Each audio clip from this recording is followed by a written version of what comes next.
This is the haunting story of Frank and Samantha Labadie. The tale takes place just outside of Bartlesville, in Copan, Oklahoma. It is not known where or when they were wed, but considering the 7-year age gap between the two, it is estimated to be in the early 1880s. Unfortunately, there are no more Labadie relatives that we know of to help confirm what truly happened. Misfortune began when the Labadies had been married and figured out that they could not bear children, which left them both heartbroken. Living with them was Enos Parsons, a loyal black slave who did not want freedom, even after the Civil War.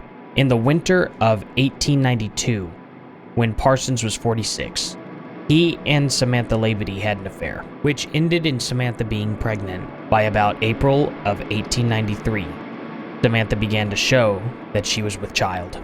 Frank rejoiced. However, when the baby was born, for very obvious reasons, it was clearly not his child. In the end, Parsons admitted to the affair, which threw Frank into a fury. Frank shot his .44 Henry rifle one time, killing Parsons. Frank then dumped the body in a creek nearby. Some say the body never floated, but sank right to the bottom of the creek, where it lies to this day. When he returned to his house that night, he told Samantha that he would send the baby down the creek. In spring of 1935, Frank began to go insane, saying that he was being haunted by the ghost of Enos Parsons. On April 1st, 1935, Frank took out his Colt house pistol, shot Samantha 4 times, killing her, and then killed himself with 1 shot. When the bodies were found, the 6th bullet was missing from the gun. When the house was searched, the .44 Henry rifle, which Frank used to kill Parsons, was never found. The ghost of both Frank and Samantha haunt the mansion to this very day. Frank has been known to be very aggressive towards anyone who enters his home. Enos Parsons haunts the woods and the creek to which he was thrown, holding the very gun that was used to kill him.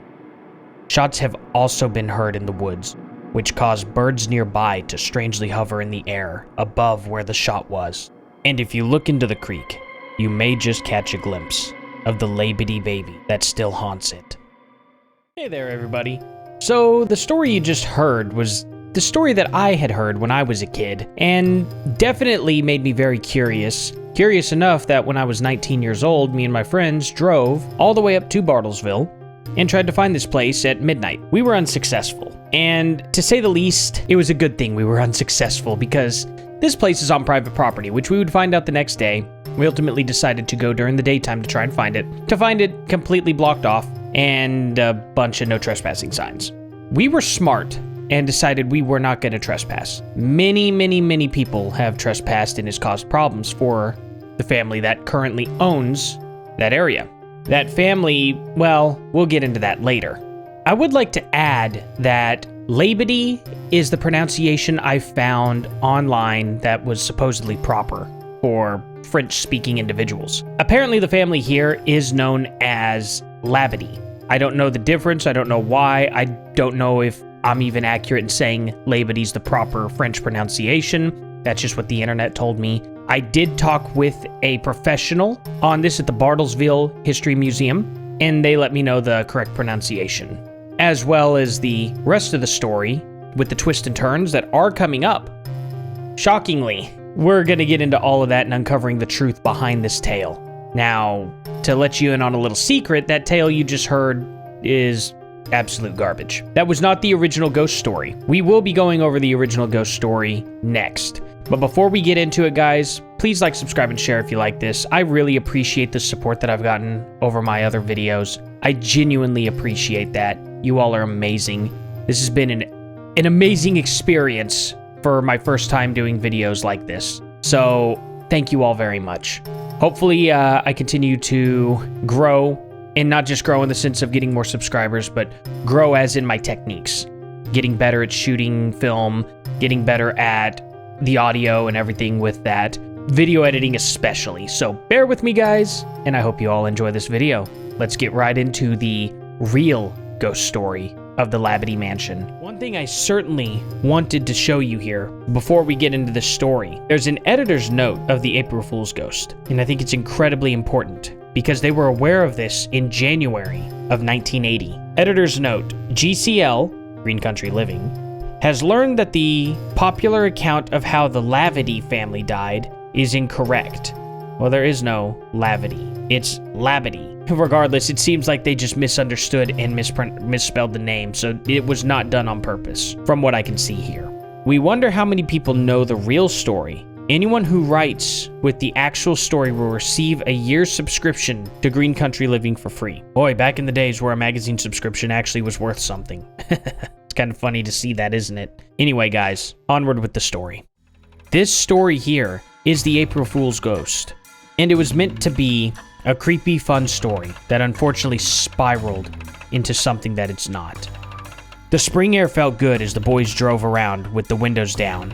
Gasoline was still cheap in 1970, and Dragon Frank Phillips was a favorite pastime for teenagers. Dawn, Bert, and Rick were no exception. They spent a lot of their time patrolling Frank Phillips looking for some action of some sort. Even though they had managed to get their hands on a six-pack of beer, the night so far had been rather uneventful. Eventually, the topic of conversation centered around what to do. No one could come up with any good ideas until Rick thought of something. Hey, it's April Fool's Day, isn't it? I know what to do.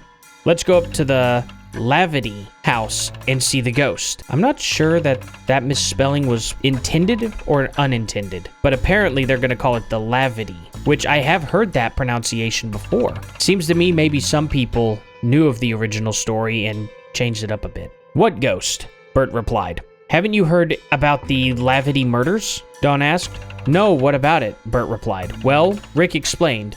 The way I heard it, this Labadie family lived on a farm or ranch or something up by Hula Lake. Only Hula Lake wasn't there then, Dawn added. No, it was way back a long time ago, Rick went on. Anyway, it seems that things weren't so good for them, and I guess Mr. Labadie went nuts or something, and on April 1st, he took his whole family up the attic and threw each of them out the window and killed them. Then he committed suicide. That's quite the different telling, involving no mention of a servant and no mention of his wife being unfaithful.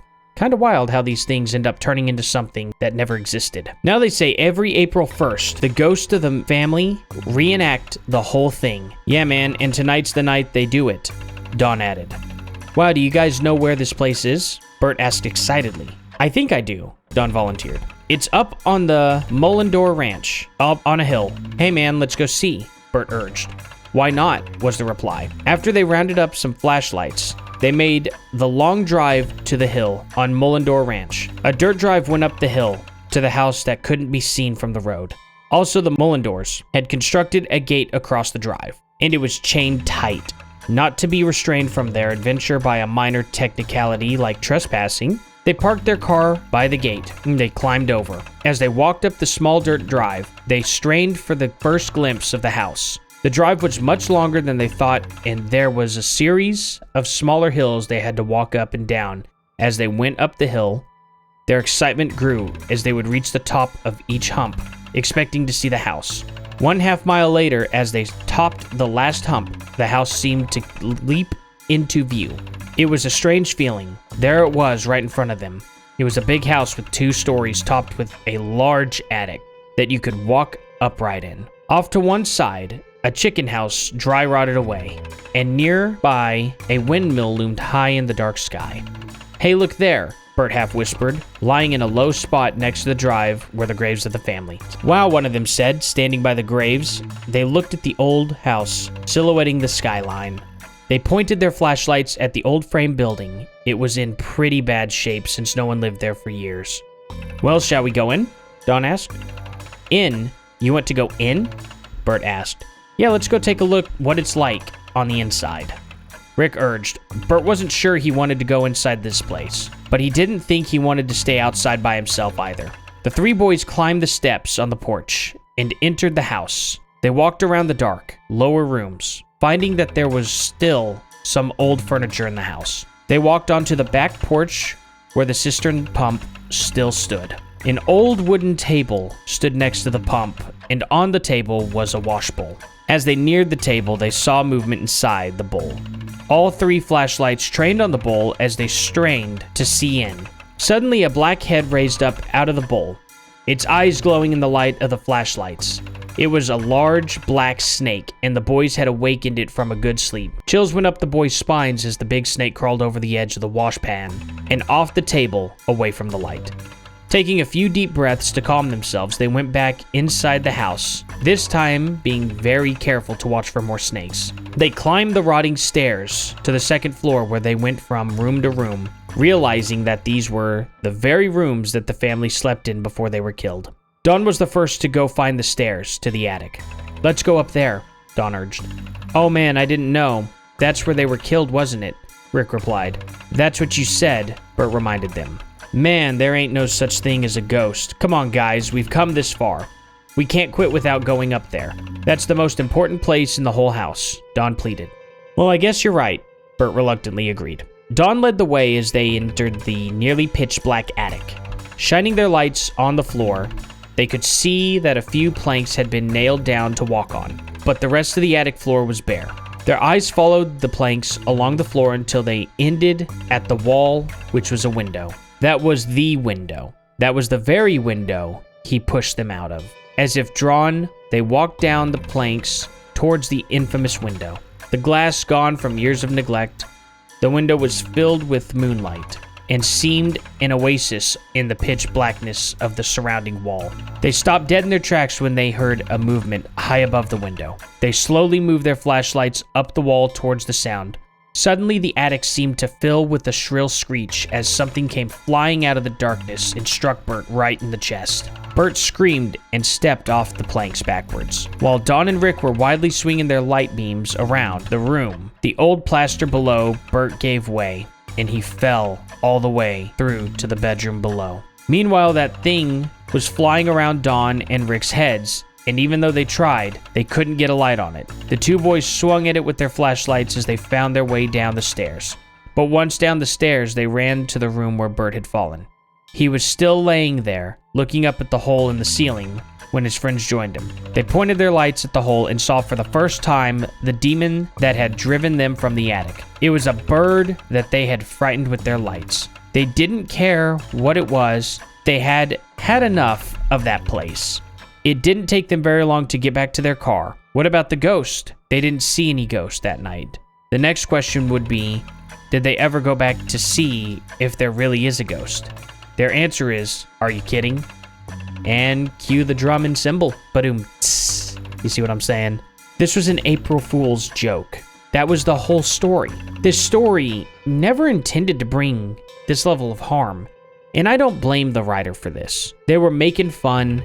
They even said themselves, well, there's no ghost in this house. It was just a joke. And who would have known that a joke would have ended up turning into the very story that I had just read you moments ago?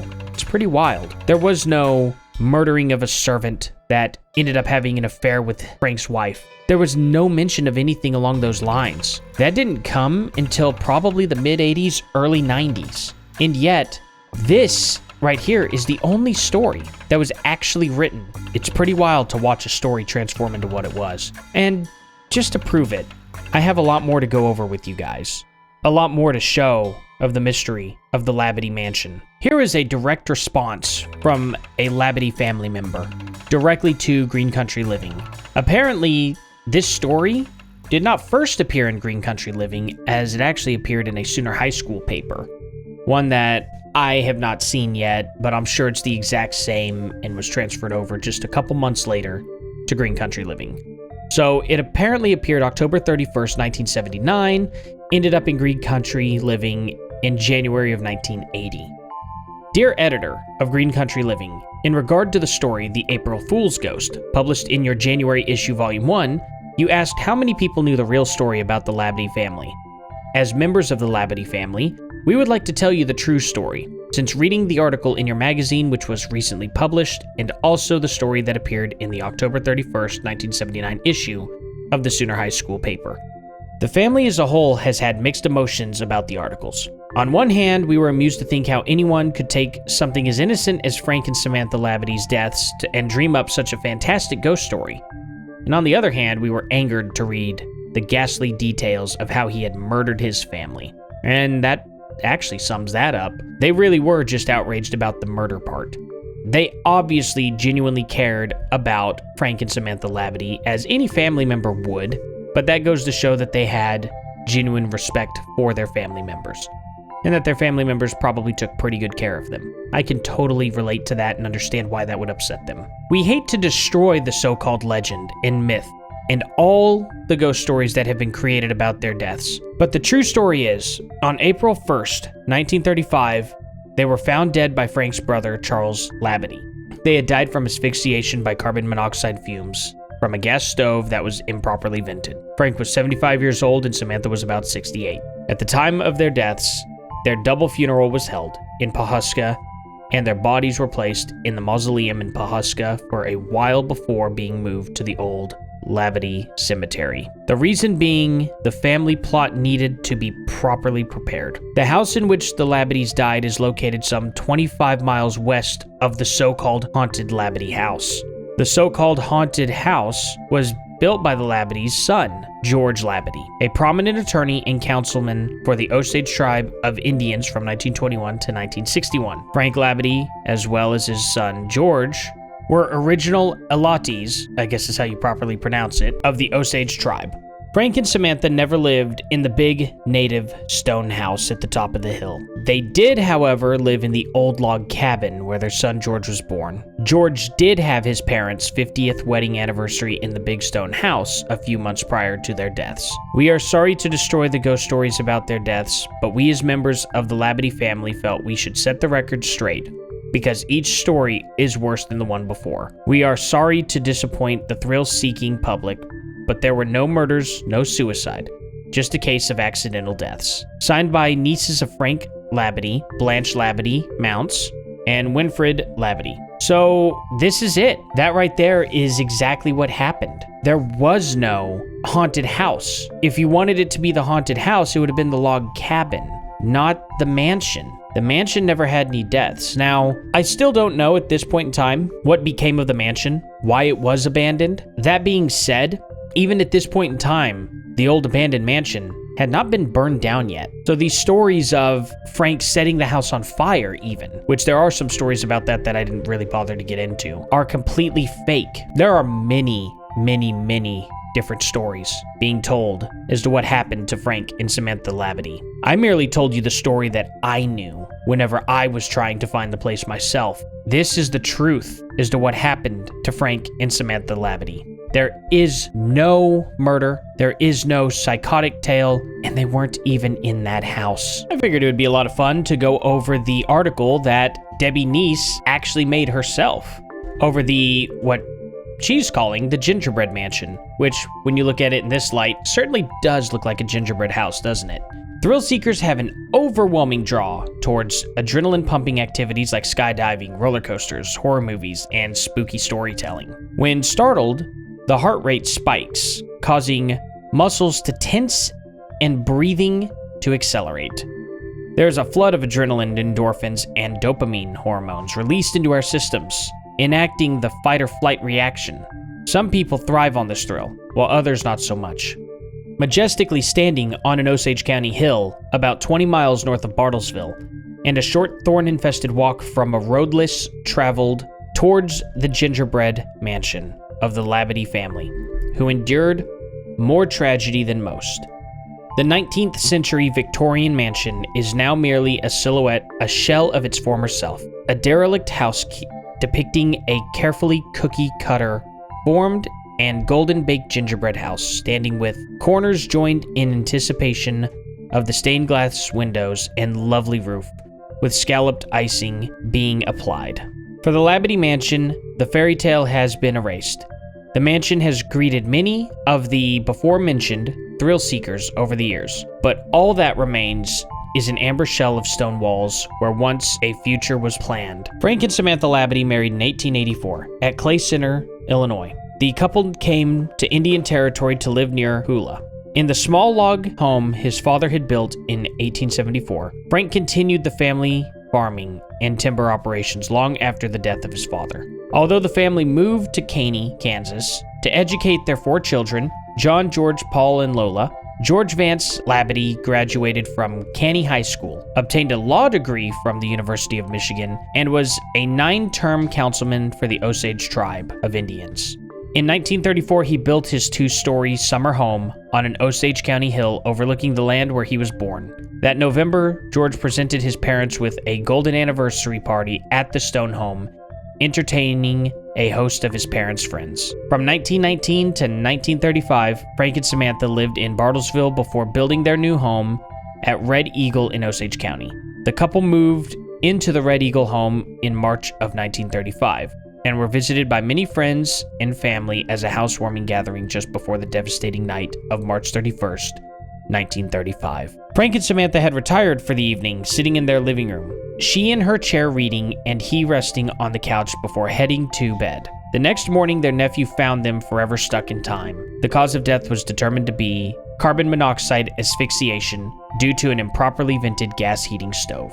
So we know of the myth and the legend surrounding the passing of the Labadies. And for more stuff here, there is no crybaby bridge, no Catman, no wild men in the woods, no murder-suicide, no mysterious happening that took the lives of Frank and Samantha. The loving couple simply fell into a slumber from which they did not awake. Alrighty guys, seriously, thank you all very much for checking out this video.